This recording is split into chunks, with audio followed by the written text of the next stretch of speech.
ماسی نے کہا کہ مجھے نہ ستاؤ، اتنی سردی میں بیر کہاں ہوتے ہیں، چلو اندر۔ ماسی مجھے کھینچتی ہوئی گھر لے آئیں۔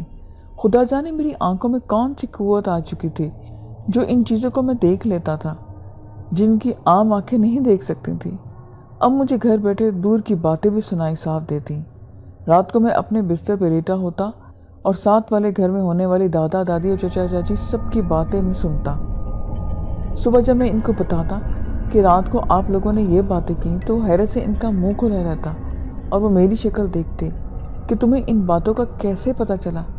میرے گھر والے سخت پریشان تھے کیونکہ میں انکہی باتیں سچ ثابت ہو رہی تھی۔